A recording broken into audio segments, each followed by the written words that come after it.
खुदा साईं जमीयत जे तू सो भारी क़ियादत कर। खुदा साईं जमीयत जी तू सो भारी क़ियादत कर। अमुन मार्च में हलंदड़ हर मुजाहिद जी हिफाज़त कर। खुदा साईं जमीयत जी तू सो भारी क़ियादत कर। अमुन मार्च में हलंदड़ हर मुजाहिद जी हिफाज़त कर। खुदा साईं जमीयत जी तू सो भारी क़ियादत कर। अमुन इस्लाम जी दावत अमुन मज़हब जो आखिरो। अमुन इस्लाम जी दावत अमुन मज़हब जो आखिरो। अमुन इस्लाम जी दावत अमुन मज़हब जो आखिरो। अमुन इस्लाम जी दावत अमुन मज़हब जो आखिरो। अमुन वारनि सां अल्लाह पंहिंजी गॾु तूं ताक़त कर। अमुन वारनि सां अल्लाह पंहिंजी गॾु तूं ताक़त कर। अमुन मार्च में हलंदड़ हर मुजाहिद जी हिफाज़त कर। खुदा साईं जमीयत जी तू सो भारी क़ियादत कर। समूरी सिंध में हर गाल ते आवाज़ जा खोड़ी। समूरी सिंध में हर गाल ते आवाज़ जा खोड़ी।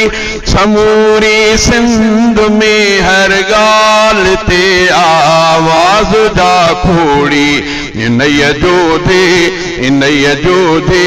जमीयत जी तू विख विख ते सलामत कर।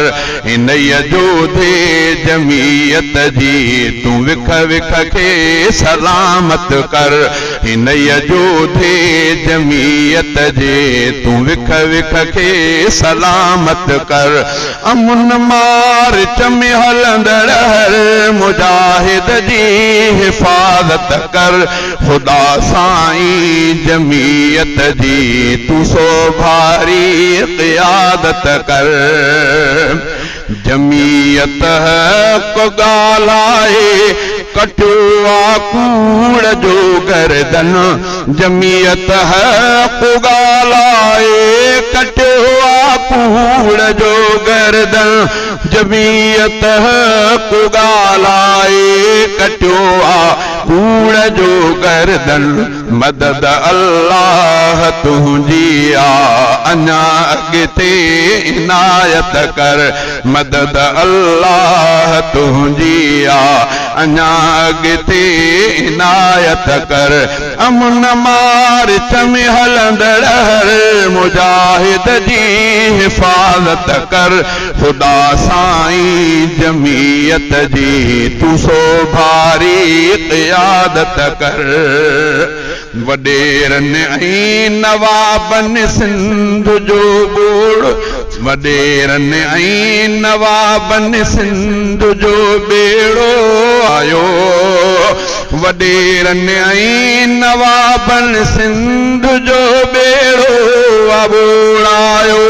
वडेरन ऐं नवाबन सिंध जो बेड़ो अबोड़ायो। इन्हनि बाग़नि ऐं गद्दारनि जी हाणे ई हलाकत कर। अमुन मार्च में हलंदड़ हर मुजाहिद जी हिफाज़त कर। खुदा साईं जमीयत जी तू सो भारी क़ियादत कर। अमुन मार्च में हलंदड़ हर मुजाहिद जी हिफाज़त कर। खुदा साईं जमीयत जी तू सो भारी क़ियादत कर। असां सैफुल्लाह जी मुक़ाबिल सां जंग जोटी। असां सैफुल्लाह जी मुक़ाबिल असां जंग जो टी असां सैफुल्लाह जी मुक़ाबिल असां जंग जो टी मुखालिफ़ जे मकारन खे मिठा मालिक मलामत कर मुखालिफ़ जे मकारन खे मिठा मालिक मलामत कर अमुन मार्च में हलंदड़ हर मुजाहिद जी हिफ़ाज़त कर खुदा साईं जमीयत जे तूं सोभा।